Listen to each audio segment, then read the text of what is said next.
नमस्ते सम्पूर्ण साथीहरू, स्वागत छ यस भानु चैतन्य च्यानलमा। शिक्षक सेवा आयोग शिक्षण लाइसेन्स विनि र प्राससँग सम्बन्धित भएर विभिन्न विषयवस्तुमा चाहिँ भिडियो तयार पार्ने क्रममा आज हामी शिक्षा ऐन 2028 नौ संशोधन सहितको सम्बन्धमा विभिन्न चर्चा गर्दैछौँ। शिक्षा ऐन 2028 मा 21वटा दफाहरू रहेका छन् र यो दफामा चाहिँ केही कुराहरू छ भन्ने सन्दर्भमा आजको यस बसाइमा हामी छलफल गर्नेछौँ। साथीहरू, तपाईहरुले चाहिँ यो भानु चैतन्य च्यानललाई सब्स्क्राइब गर्नु भएको छैन भने कृपया सब्स्क्राइब गरेर सहयोग गर्नु होला र आवश्यक मन परेमा लाइक पनि गरिदिनु होला। अब शिक्षा ऐन कहिले जारी भयो त भन्दाखेरि 2028 भाद्र 5/24 गते चाहिँ शिक्षा ऐन जारी भएको थियो। शिक्षा ऐन चाहिँ अवश्य हामीलाई चाहिँ प्रश्न सोध्दाखेरि शिक्षा ऐनको प्रमाणीकरण कहिले भएको थियो वा जारी कहिले भएको थियो भन्ने सन्दर्भमा चाहिँ प्रश्न सोध्छ। यसलाई चाहिँ हामीले शिक्षा ऐन जारी भएको 2028 5/24 गते भएको।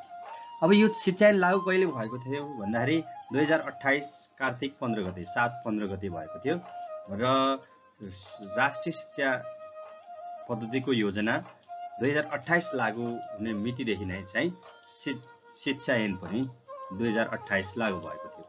अब यसको महत्त्वपूर्ण संशोधनहरू भनेको 6औं संशोधन हो, 7औं संशोधन हो, 8औं संशोधन हो, 9औं संशोधन हो। अब 6औं संशोधनमा पछिल्लो पटक चाहिँ 2055-10-1 मा भएको थियो। शिक्षक सेवा आयोगको सम्बन्धी व्यवस्था गरिएको थियो यसले। 7औं संशोधन 2058-10-25 मा भएको थियो। त्यस्तै गरेर 8औं संशोधन 2073-3-15 मा भएको थियो। 9औं संशोधन चाहिँ 2074-7-6 मा भएको थियो। अब यो सबै संशोधनहरूमध्ये 8औं संशोधन अति धेरै महत्त्वपूर्ण छ। वर्तमान जुन शिक्षाको संरचना छ त्यो सम्पूर्ण पूर्ण परिवर्तन चाहिँ 8औं संशोधनले गरेको थियो। अब संशोधन अन्य मितिहरू नै भने पहिलो संशोधनको रूपमा 2033-7-4 मा भएको छ है। अनि शिक्षा ऐन 2036 मा 2036-8-5 मा संशोधन भएको छ। त्यस्तै शिक्षाको तेस्रो संशोधन ऐन 2037 मा 2037-5-26 मा भएको छ। अब केही नेपाल संशोधन ऐन 2041-7-27 मा भएको छ।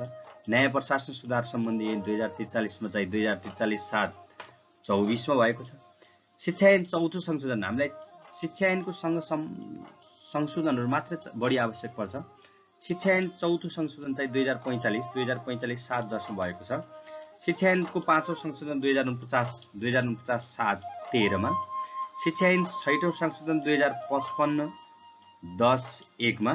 शिक्षा ऐन 7औं संशोधन 2058-10-25 मा भएको छ। त्यस्तै गरेर शिक्षा ऐन 8औं संशोधन चाहिँ 2073 मा भएको थियो। 2073-3-15 2073-3-15 सजिलो छ। 2073 को असारको 15 गते। अनि त्यस्तै गरेर शिक्षा ऐनको 9औं संशोधन भएको छ। यो चाहिँ 2074-7-6 मा भएको थियो। यसरी अहिलेसम्म शिक्षा ऐन 2028 9 चोटि संशोधन भइसकेको छ। अब 6औं संशोधनको मुख्य विशेषताहरू के थियो त भन्दाखेरि यसले चाहिँ 5 सदस्य भएको राष्ट्रिय शिक्षा आयोगको गठन गरेको थियो। गठन सन्दर्भमा उल्लेख गरेको थियो। अनि पूर्व प्राथमिक विद्यालय खोल्ने अनुमति वा स्वीकृति नगरपालिका वा गाविसले दिने भन्ने प्रावधानलाई समावेश गरेको थियो। 6औं संशोधनको महत्त्वपूर्ण विशेषता भनेको यो दुईटा रहेको छ। त्यस्तै 7औं संशोधनको विशेषता के थियो त भन्दाखेरि कहिलेकाहीँ धेरैचोटि सोधिएको छ। यो गाउँ शिक्षा समितिको व्यवस्था पहिलोचोटि 7औं संशोधनले गरेको थियो है। अनि विकट हिमाली जिल्लामा चाहिँ घुम्ती विद्यालय सञ्चालन गर्न चाहिँ यो 7औं संशोधनले बनेको। अनि अध्यापन अनुमति पत्रको व्यवस्था पनि साथीहरू 7औं संशोधनबाट ऐनमा चाहिँ शिक्षा ऐनमा सुरु भएको थियो र ग्रामीण शिक्षा विकास कोषको स्थापना पनि 7औं संशोधनले गर्यो। त्यस्तै विद्यालयको वर्गीकरण सामुदायिक र संस्थागत दुईटा हुने भनेर 7औं संशोधनले गरेको थियो। शिक्षक युनियन र शिक्षक सरुवा ऐनमा व्यवस्थित रूपमा चाहिँ 7औं संशोधनले गरेको थियो। 8औं संशोधन महत्त्वपूर्ण छ। 2073-3-15 मा यो संशोधन भएको थियो र यसले चाहिँ विद्यालय संरचनागत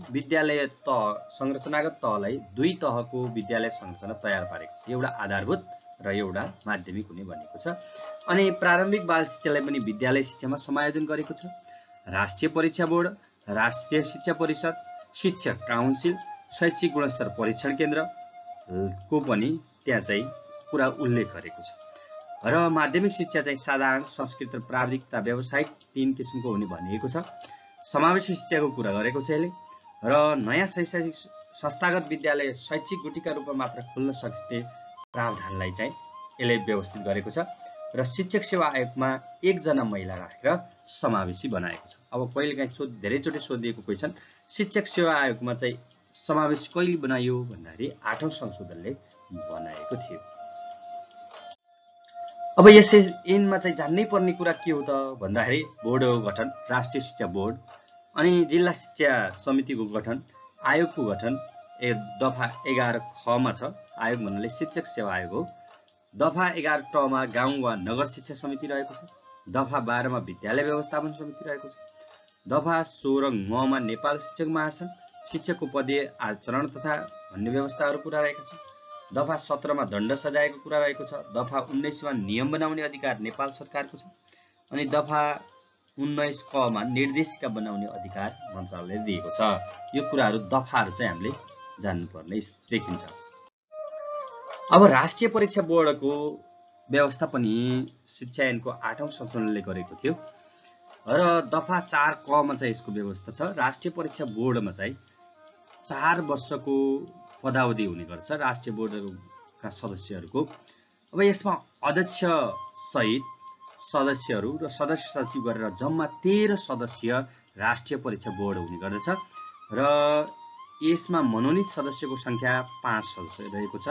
मनोनित राष्ट्रिय परीक्षा बोर्डमा मनोनित सदस्यहरू कति रहेका छन् भन्ने सन्दर्भमा 5 सदस्यीय मनोनित सदस्य संख्या रहेको छ।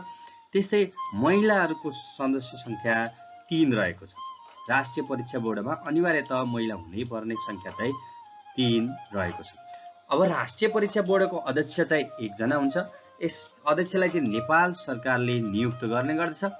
अध्यक्षको योग्यता भनेको स्नातकोत्तर तह पास गरेको र शिक्षा तथा परीक्षाको क्षेत्रमा 12 वर्षको अनुभव भएको व्यक्तिलाई चाहिँ अध्यक्ष बनाउने यसमा प्रावधान राखिएको छ।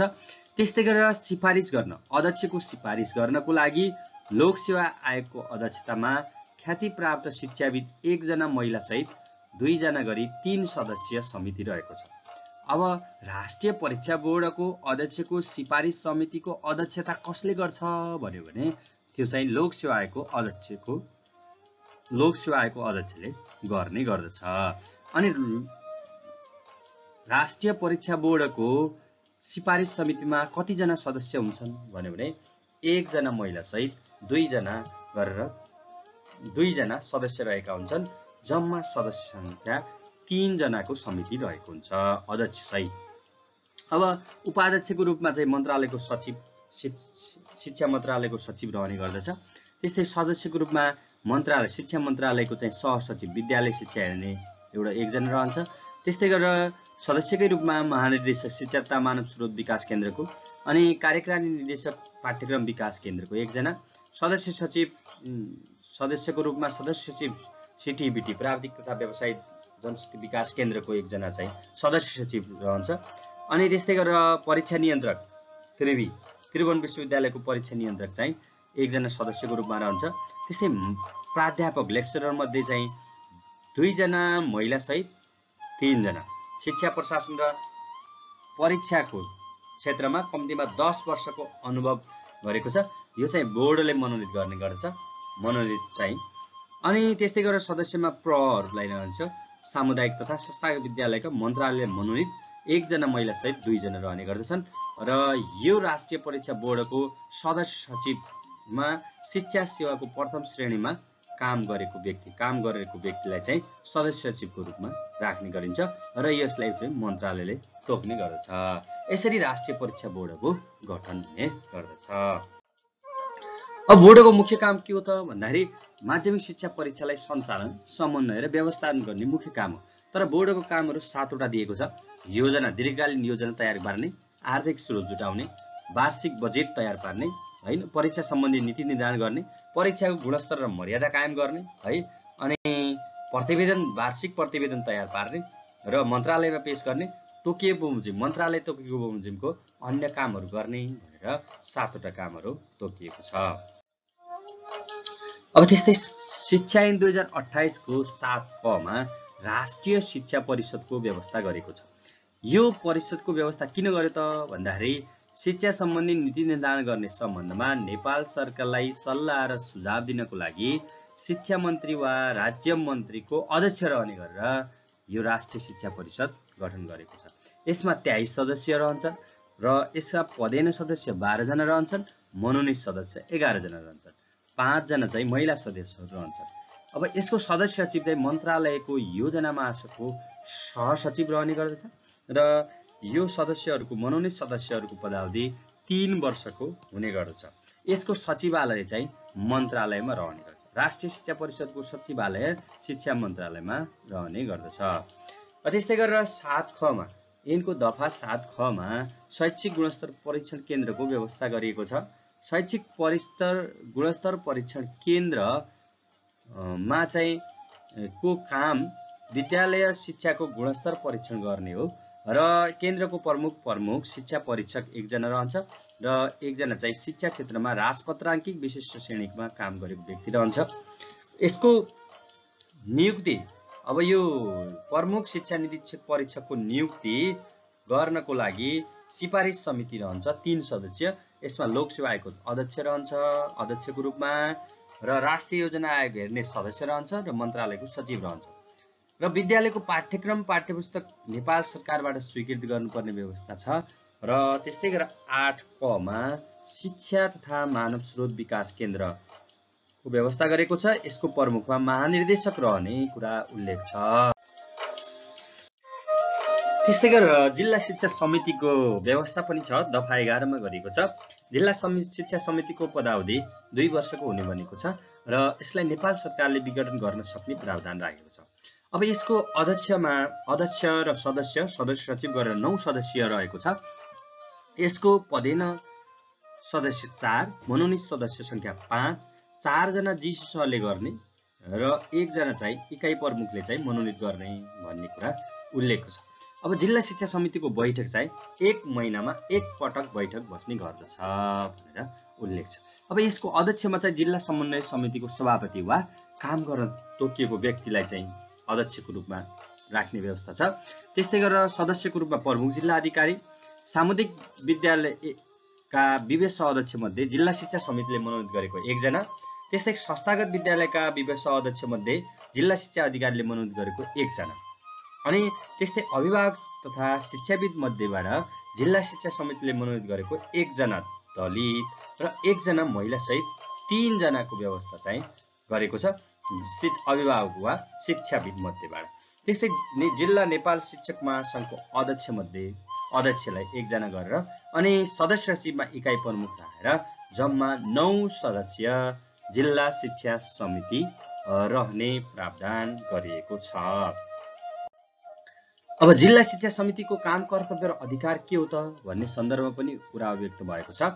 शिक्षा सम्बन्धी जिल्ला स्तरीय योजना तयार पार्ने हो, सामुदायिक विद्यालयको आर्थिक सहयोग पुर्याउने, गाउँपालिका वा तथा नगरपालिकालाई अभिवृद्धि गर्ने, अनि जिल्लाभित्र मर्यादित स्वच्छ वातावरणमा परीक्षा सञ्चालन गर्न सहयोग गर्ने है, जिल्लाको शैक्षिक गुणस्तर विकासका लागि स्रोत जुटाउने व्यवस्था गर्ने, सामुदायिक विद्यालयको लेखा परीक्षाको पारिश्रमिक निर्धारण गर्ने। यो धेरैचोटि सोधिएको क्वेशन छ। सामुदायिक विद्यालयको लेखा परीक्षाको पारिश्रमिक निर्धारण कसले गर्छ भन्ने सन्दर्भमा जिल्ला शिक्षा समितिको काम कर्तव्य र अधिकार भित्र पर्दछ। यो चाहिँ साथीहरू तपाईहरुले यस्तै अरु वस्तुगत प्रश्नहरुको सन्दर्भमा चाहिँ के कस्ता वस्तुगत प्रश्नहरु सोधिन्छन् भन्ने हेर्न चाहनुहुन्छ भने शिक्षा ऐन सम्बन्धी वस्तुगत प्रश्नको अर्को एउटा भिडियो छ, त्यसलाई हेर्नु होला। अनि जिल्ला भित्रका सामुदायिक विद्यालय अन्तर्गतका कक्षा 5 सम्मका आधारभूत विद्यालयका दुर्गम जिल्लाहरूको हकमा भौगोलिक विकटताका आधारमा र अन्य जिल्लाको हकमा विद्यार्थी संख्याको आधारमा न्यूनतम कक्षागत दरबन्दी कायम गरी आधारभूत विद्यालयको कक्षा 6 देखि 8 सम्म तथा माध्यमिक विद्यालयलाई विषयगत आधारमा नेपाल सरकारबाट उपलब्ध दरबन्दी वितरण र मिलान गर्ने। छोटोमा भन्दाखेरि दरबन्दी वितरण र मिलान गर्ने। अब अहिले चाहिँ यो अधिकारलाई चाहिँ यो स्थानीय स्वायत्त सञ्चालन ऐनले चाहिँ 2074ले यो नगरपालिकाभित्रको चाहिँ अधिकारलाई राखेको छ। नगर को या गाउँपालिका वा नगरपालिकाको, तर यसमा चाहिँ ऐनमा चाहिँ यहाँ व्यवस्था गरिएको छ। विद्यालय व्यवस्थापन समितिको आवश्यक निर्देशन दिने काम पनि जिल्ला शिक्षा समितिले को रहेको छ। अब दफा 11 खमा शिक्षक सेवा आयोग सम्बन्धी व्यवस्था गरेको छ। शिक्षक सेवा आयोग 3 सदस्य रहने गर्दछ। 3 सदस्यीय शिक्षक सेवा आयोग रहने गर्दछ। अध्यक्ष 1 जना रहन्छ र सदस्य 1 महिला सहित 2 जना। 1 महिला सहित 2 जना रहने प्रावधान 8औं संशोधनले गरिएको छ। अब शिक्षक सेवा आयोगको गठन 2055 मा भयो। यो त्यसपछि चाहिँ शिक्षक सेवा आयोग चाहिँ ले आफ्नो कामहरू गर्दै आएको छ। अब यस शिक्षक सेवा आयोगको सिफारिस समितिमा 3 सदस्य रहेको छ। यसको अध्यक्ष चाहिँ लोक सेवा आयोगको अध्यक्ष रहने गर्दछ। सदस्य चाहिँ त्रिविको उपकुलपति र शिक्षा मन्त्रालयको सचिव रहने गर्दछ। अनि यसको पदावधि चाहिँ 5 वर्ष हुने गर्दछ। आयोगको वरिष्ठ कर्मचारीले आयोगको सचिव भई काम गर्ने गर्दछ भने प्रशासकीय प्रमुखको रूपमा राजपत्राङ्कित प्रथम श्रेणीको अधिकृत चाहिँ प्रशासकीय प्रमुखको रूपमा रहन्छ र 3 सदस्य शिक्षक सेवा आयोग रहने गर्दछ। अब योग्यता कति हुन्छ त भन्दाखेरि शिक्षक सेवा आयोगको अध्यक्षको योग्यता र सदस्यहरूको योग्यता के कस्तो रहने गर्दछ भन्दाखेरि अनुभव हेर्दाखेरि अध्यक्षको नेपाल सरकारको विशिष्ट श्रेणीको अनुभव प्राप्त गरेको व्यक्ति अध्यक्ष हुन्छ। अब अध्यक्षको योग्यता के हुन्छ भने नेपाल सरकारको विशिष्ट श्रेणीको अनुभव प्राप्त गरेको व्यक्ति चाहिँ अध्यक्ष हुने गर्दछ। सदस्य हुनलाई के चाहिन्छ योग्यता भने अनुभव भन्यो भने कानुन शिक्षा वा प्रशासनको क्षेत्रमा 15 वर्ष काम गरेको व्यक्ति चाहिँ सदस्य हुने गर्दछ। अब अन्य योग्यताहरू के छ भन्दाखेरि 40 वर्ष उमेर पुरा भएको हुनुपर्छ र 65 वर्ष पुरा नभएको हुनुपर्छ। यानि कि 65 वर्ष पुरा भएमा सदस्यता कायम रहँदैन। अर्को राजनीतिक दलको सदस्य नरहेको कति वर्ष अगाडिदेखि 2 वर्ष अगाडिदेखि। अब यो धेरैचोटि सोधिएको क्वेशन पनि हो। राजनीतिक दलको सदस्य नरहेको 2 वर्ष अगाडिदेखि। अनि उपाधि भनेको स्नातकोत्तर हुनुपर्छ र नेपाली नागरिक हुनुपर्छ। योग्यता अचार हुने यानि कि अनुभव। अनि अध्यक्षको चाहिँ नेपाल विशिष्ट श्रेणीको अनुभव प्राप्त गरेको, सदस्यको कानुन शिक्षा वा प्रशासनको क्षेत्रमा 15 वर्ष काम गरेको। अब यसले चाहिँ खुला प्रतियोगितात्मक परीक्षाको लिखित, अन्तर्वार्ता र प्रयोगात्मक परीक्षा गर्छ र रिक्त पदमा प्रत्येक वर्ष विज्ञापन गर्ने गर्छ। विज्ञापन भएको 6 महिनाभित्र नियुक्ति वा बढुवाका लागि सिफारिस गर्ने गर्छ। नियुक्ति वा बढुवाका लागि सिफारिस गर्ने गर्छ। कति महिनाभित्र? 6 महिनाका भित्र। विज्ञापन भएको 6 महिनाभित्र। अब गाउँ शिक्षा समितिको कुरा छ। गाउँ शिक्षा समितिको 11 तहमा व्यवस्था गरेको छ। गाउँको विद्यालयको व्यवस्थापन, रेखदेख र समन्वय गर्ने काम गर्छ। जम्मा 11 सदस्यहरू रहेका हुन्छन् र त्यसमध्ये 7 जना चाहिँ मनोनित सदस्यहरू रहेका हुन्छन्। अब गाउँपालिकाको अध्यक्ष वा नगरपालिकाको प्रमुख वा सो काम गर्न तोकिएको व्यक्ति चाहिँ अध्यक्ष रहने गर्दछ र सदस्य सचिव भनेको गाउँमा शिक्षा समितिको गाउँ शिक्षा समिति हो के अरे गाउँपालिका भएमा चाहिँ त्यहाँ स्रोत व्यक्ति रहने गर्दछ र नगर शिक्षा समितिमा चाहिँ विद्यालय निरीक्षक रहने गर्छ। गाउँ र नगरपालिकाबाट चाहिँ 4 जना मनोनित हुने गर्छन्। को हुन्छन् त भन्दाखेरि गाउँपालिका वा नगरपालिका सदस्य मध्येबाट कम्तीमा 1 जना महिला सहित 2 जना र प्रमध्ये 1 जना महिला सहित मनोनित 2 जना गरेर 4 जना चाहिँ गाउँ वा नगरपालिकाबाट मनोनित हुने गर्दछन्। त्यस्तै गाउँ वा नगर शिक्षा समितिबाट मनोनित पनि 4 जना हुने गर्दछन्। समाजसेवी वा शिक्षा प्रेमी मध्येबाट 1 जना दलित, 2 जना महिला सहित 3 जना र अपाङ्ग भएका व्यक्तिहरू मध्येबाट समितिबाट मनोनित 1 जना रहने गरेर गाउँ वा नगर शिक्षा समितिबाट पनि 4 जना रहने गर्दछ। 4 जना मनोनित सदस्य रहने गर्दछ। अब जिल्ला शिक्षा समितिले पनि 1 जना मनोनित गर्छ। त्यो चाहिँ विवेश अध्यक्ष मध्ये 1 जना छ। जिल्ला शिक्षा समितिले विवेश अध्यक्ष मध्ये 1 जना। त्यस्तै प्रधानाध्यापकहरू र नेपाल शिक्षक सङ्घको महासङ्घको प्रतिनिधिलाई चाहिँ समितिको बैठकमा पर्यवेक्षकको रूपमा आमन्त्रण गरिन्छ। र मनोनित सदस्यको पदावधि 2 वर्षको रहने गर्दछ। यहाँ स्पष्ट खुलाएको छ अध्यक्ष नगर गाउँ वा नगर प्रमुख वा तोकिएको व्यक्ति एकजना अध्यक्ष अनि नगर सदस्यहरू एकजना महिला सहित 2 जना गाउँ वा नगरपालिकाबाट मनोनित हुन्छन्। विवेश अध्यक्ष एकजना जिसिसबाट मनोनित। त्यस्तै शिक्षा प्रेमीमा समावेशी 2 जना महिला र 1 जना दलित हुन्छ। 3 जना रहन्छन् गाउँ वा नगर समितिबाट मनोनित रहन्छन्। सामुदायिक र संस्थागत 1 जना महिला सहित 2 जना रहन्छन् गाउँ वा नपाबाट मनोनित हुन्छन्। अपाङ्ग भएका व्यक्ति 1 जना रहन्छन् गाउँ वा नगर समितिबाट मनोनित हुन्छन्। गाउँ र स्रोत व्यक्ति नगर भए बिनी रहन्छन् 1 जना सदस्य सचिवको रूपमा रहन्छन्। अब पर्यवेक्षकको रूपमा प्रह शिक्षक महासंघ प्रतिनिधि 4 महिला रहन्छन्। 2 वर्ष पदावधि हुन्छ। 3 महिनामा एक पटक बैठक बस्ने गर्दछ। 3 महिनामा एक पटक बैठक बस्ने प्रावधान रहेको छ। अब विद्यालय व्यवस्थापन समितिको कुरा गरौँ। पदावधि 3 वर्षको हुने गर्दछ र जिल्ला शिक्षा समितिले यसलाई विघटन गर्ने गर्दछ। पहिलो चरणमा 4 जना अभिभावक भेलाबाट अभिभावक मध्येबाट छान्ने पठाएका सदस्यहरू आउने गर्दछन्। विद्यालय व्यवस्थापन समितिमा पहिलो चरणमा 4 जनालाई चाहिँ अभिभावक भेलाबाट अभिभावक मध्येबाट छानी पठाएका सदस्यहरू आउने गर्दछन्। अब दोस्रो चरणमा शिक्षक प्रतिनिधि 1 जना छनौट हुन्छन्। त्यस्तै प्रधानाध्यापक रहने नै हो पदेन सदस्य सचिवको रूपमा। अनि विद्यालयमा रहेको गाउँपालिका वा नपासँग सम्बन्धित वडाको अध्यक्ष र वडा समितिले मनोनयन गरेको सदस्य या त वडा सदस्य हुन्छ या त वडा समितिले मनोनयन गरेको 1 जना सदस्य चाहिँ रहने गर्दछ। अनि तेस्रो चरणमा चाहिँ 2 जना व्यक्तिहरू आउने गर्छन्। कस्ता व्यक्ति आउँछन् त भन्दाखेरि संस्थापक, बुद्धिजीवी, शिक्षा प्रेमी र विद्यालयलाई 10 वर्षदेखि सहयोग गर्ने वा 10 लाख वा सोभन्दा बढी सहयोग गर्ने र विवेशले मनोनित गर्ने कुरा 1 जना महिला सहित 2 जना आउने गर्छन्। 1 जना महिला सहित 2 जना आउने गर्छन्। र चौथो चरणमा विवेशले आफू मध्येबाट छानी पठाएको 1 जना अध्यक्षलाई चाहिँ शिक्षक र अध्यक्ष भन्न मिल्दैन।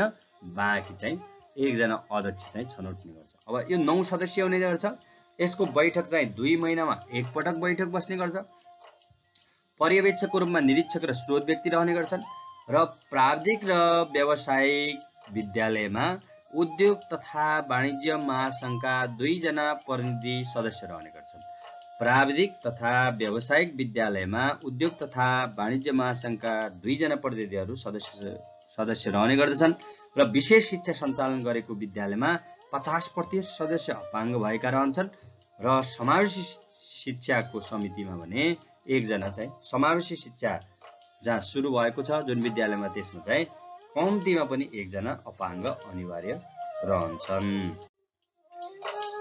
अब संस्थागत विद्यालयको हकमा बन्ने भने 7 सदस्य चाहिँ समिति रहने गर्छ। संस्थागत विद्यालयको अध्यक्षको रूपमा चाहिँ संस्थापक वा लगानीकर्ता मध्येबाट विद्यालयको सिफारिसमा जिसिएले मनोनित गरेको 1 जना रहन्छ। सदस्य अभिभावकहरू मध्येबाट 1 जना महिला पर्ने गरी व्यवस्थापन समितिले मनोनित गरेको 2 जना।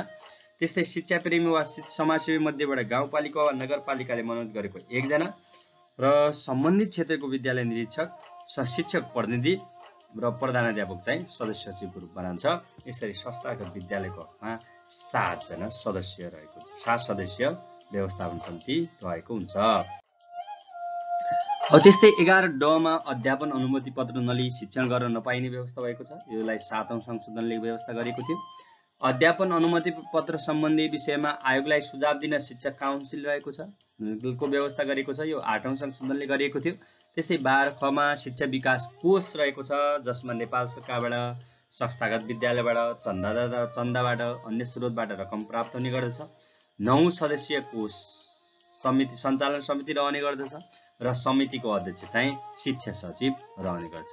त्यस्तै जिल्ला शिक्षा कोष र विद्यालय कोषको पनि व्यवस्था गरेको छ। शैक्षिक गुठी अन्तर्गत चाहिँ संस्थाहरू सञ्चालन गर्ने भन्ने कुरा गरिएको छ। सार्वजनिक शैक्षिक गुठीमा कम्तीमा 5 जना सदस्य अनिवार्य रूपमा रहनुपर्ने व्यवस्था गरेको छ। सार्वजनिक शैक्षिक गुठीमा कम्तीमा 5 जना सदस्य अनिवार्य रूपमा रहने व्यवस्था गरेको छ भने निजी शैक्षिक गुठीमा कम्तीमा 3 जना सदस्य रहने व्यवस्था गरेको छ। संस्थागत विद्यालयले कुल विद्यार्थीको 10% छात्रवृत्ति दिनुपर्ने प्रावधान राखेको छ र दफा 19 मा नियम बनाउने अधिकार रहेको छ भने दफा 19 क मा चाहिँ निर्देशिका बनाउने अधिकार रहेको छ।